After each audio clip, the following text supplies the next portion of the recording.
ಬಂದಿರೋ ಎಲ್ಲಾರು ಲೀಡರ್ಗಳೇ ಹೊರತು ಅವರು ಸ್ಟೇಟ್ ಲೀಡ್ರು ನಾವು ನ್ಯಾಷನಲ್ ಲೀಡ್ರು ಅಲ್ಲ. ನನಗೆ everybody are equally important. Please make A note. ಬರೀ ನಮ್ಮನ್ನು ಕರೆದ್ಬಿಟ್ರು, ಅವ್ರನ್ನ ಕರೆದ್ರು, ರಾಜ್ಯಾಧ್ಯಕ್ಷ ರಾಷ್ಟ್ರಾಧ್ಯಕ್ಷ ಅವು ಖಂಡಿತ ನಮ್ಮ ಹತ್ರ ಇಲ್ಲ. ನಮ್ಮದಾಗ್ಲಿ ನಿಮ್ದಾಗ್ಲಿ ಮೂಲ ಉದ್ದೇಶ ಈ ಒಂದು ಸಭೆ ಮಾಡೋದು, 3 ತಿಂಗಳಿಗೊಂದ್ಸಲಿ ಸಭೆ ಮಾಡೋದು. ನಮ್ಮ ಉಪವಿಭಾಗದ ವ್ಯಾಪ್ತಿಯಲ್ಲಿ ಈ SC/STಗೆ ಸಂಬಂಧಪಟ್ಟಂತೆ ವಿತ್ ರೆಸ್ಪೆಕ್ಟ್ ಟು ಪೊಲೀಸಿಂಗ್ ಏನಾದರೂ ಪ್ರಾಬ್ಲಮ್ ಇದೆಯಾ?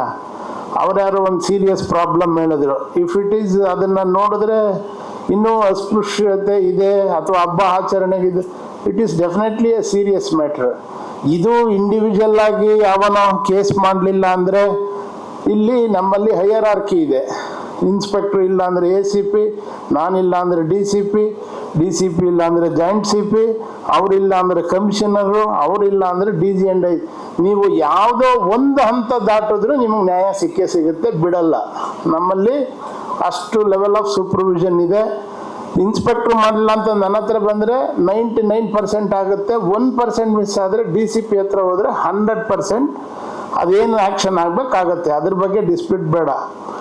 ಸೊ ಈ ಒಂದು 3 ತಿಂಗಳಲ್ಲಿ ಅಲ್ಲ, ಡ್ರಗ್ಸು ಬರೀ ದಲಿತ ಬೇರೆಯವ್ರಿಗೆ ಸಂಬಂಧ ಅಲ್ಲ, ಅದರಲ್ಲಿ ದಲಿತ ಮಕ್ಕಳು ಸಹ ಇನ್ವಾಲ್ವ್ ಆಗ್ತಾರೆ, ಪೀಡಿತರಾಗ್ತಾರೆ. ಈಗ ಬರೀ ಡ್ರಗ್ಸ್ ಅನ್ನೋ ಪಿಡುಗು ಬರೀ ಅವ್ರಿಗೆ ಇವ್ರಿಗೆ ಮಾತ್ರ ಸೀಮಿತ ಆಗಿಲ್ಲ, ಕಾಲೇಜ್ ಸ್ಟೂಡೆಂಟ್ಸಿಂದ ಹಿಡಿದು ಎಲ್ಲರಿಗೂ ಇದಾಗಿದೆ. ಅದ್ರ ಬಗ್ಗೆ ನಿಮ್ಮ ಸಹಕಾರದಿಂದ ನಿರಂತರವಾಗಿ ಹೋರಾಟ ಮಾಡಲೇಬೇಕಾಗತ್ತೆ. ಹಾಗಾಗಿ ಅವ್ರೇನೋ ಮಾತಾಡುವಾಗ ನೀವು ಅಬ್ಜೆಕ್ಟ್ ಮಾಡೋದು ಅಷ್ಟು ಸಮಂಜಸ ಅನ್ಸಲ್ಲ. ಇನ್ನು ಮುಂದೆ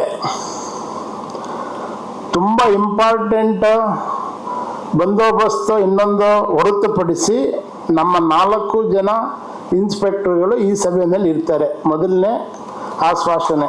2ನೇದು, ಪ್ರತಿ 3 ತಿಂಗಳಿಗೆ ಒಂದು ಚೂರು ಹೆಚ್ಚು ಕಮ್ಮಿ ಆ ಡೇಟ್ಸಲ್ಲಿ 1 ವಾರ ಮುಂಚೆ ಠಾಣಾ ವ್ಯಾಪ್ತಿಗೆ ನಾನು ಮೆಮೋನ ಕಳಿಸ್ತೀನಿ, ಒಂದು ಮೀಟಿಂಗ್ ಇದೆ ಅಂತೇಳಿ.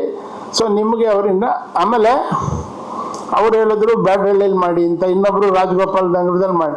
ಸೊ ಇದು ಠಾಣಾ ಮಟ್ಟದಲ್ಲಿ ಪ್ರತಿ ತಿಂಗಳು ನಡೆಯುತ್ತೆ. ಇದು ಯಾಕೆ ಅನುಕೂಲ ಅಂದರೆ ಈ 4 ಸ್ಟೇಷನ್ಗೆ ಮಧ್ಯ ಭಾಗದಲ್ಲಿದೆ ಅನ್ನೋ ಕಾರಣಕ್ಕೆ ಇಲ್ಲಿ ಆಯ್ಕೆ ಮಾಡ್ಕೊತಾ ಇದ್ದೀವಿ. ನೀವು ಇನ್ಯಾರು ಸಜೆಸ್ಟ್ ಮಾಡಿ ಒಳ್ಳೆ ಜಾಗ ಇದೆ ಅಂತ ಹೇಳಿದ್ರೆ ನಾವು ಅಲ್ಲಿ ಬಂದು ಮಾಡೋಕ್ಕೂ ನಾವು ರೆಡಿ ಇದ್ದೀವಿ, ಪ್ರಶ್ನೆ ಅದೇನಿಲ್ಲ. ಆದರೆ ಇದು ಎಲ್ಲರಿಗೂ ಬರೋಕ್ಕೆ ಕನ್ವೀನಿಯೆಂಟ್ ಆಗಿದೆ ಅನ್ನೋ ಕಾರಣಕ್ಕೆ ಈ ಮೀಟಿಂಗು. ನೆಕ್ಸ್ಟು ತ್ರೈಮಾಸಿಕ ಸಭೆಗೆ ಇನ್ನೂ ಹೆಚ್ಚಿನ ಸಂಖ್ಯೆಗೆ ಬನ್ನಿ. DCP ಸ್ಟ್ರೆಂತ್ ಜಾಸ್ತಿ ಇದ್ರೆ ಹೇಳಿ, ನಾನು ಬರ್ತೀನಿ ಅಂತ ಹೇಳಿದರು. ಅವರು ಬೇರೆ ಸಬ್ ಡಿವಿಷನ್ದು ಮೀಟಿಂಗ್ ಮಾಡ್ತಾ ಇದ್ದಾರೆ. ಸೊ ಗೊತ್ತಾಯ್ತು, ಇರಲಿ. ನೆಕ್ಸ್ಟು ಈಗ ಜೂನಲ್ಲಿ ಆಗುತ್ತಲ್ಲ, 1 ವಾರ ಮುಂಚೆ ನಿಮಗೆ ತಿಳಿಸ್ತೀವಿ. ಅದನ್ನ ಏನು ನಮ್ಮನ್ನು ಕರೀಲಿಲ್ಲ ಅಂತಲ್ಲ, ಅಥವಾ ಲೀಡರ್ಗಳೇ ಬರಬೇಕು ಅಂತಿಲ್ಲ. ಯಾರೇ ಸಾರ್ವಜನಿಕರು ಬಂದರೂ ತುಂಬ ಸ್ವಾಗತ. ಮತ್ತೊಮ್ಮೆ ಈಗ ಪ್ರತಿಯೊಂದು ನೀವು ಹಿಂಗೆ ಹೇಳಿದಾಗಲೇ ಗೊತ್ತಾಗೋದು. ಈಗ ಇವರ್ಯಾರೋ ಹೇಳಿದ್ರು, ಮೋದಿ ಅವರು ಅಲ್ಲಾವುದೋ ಒಂದು ಇವ್ರಿಗೆ ದಲಿತ ಕುಟುಂಬಕ್ಕೆ 30-40 ಸೈಟ್. ಸೊ ಹಂಗೆ ಪ್ರತಿಯೊಬ್ಬರದು ಅವ್ರದ್ದು ಬ್ಯಾಡ್ಹಳ್ಳಿದೊಂದು ಹೇಳಿದ್ರು. ಪ್ರತಿಯೊಂದು ನೋಟ್ ಆಗ್ತಾ ಇದೆ.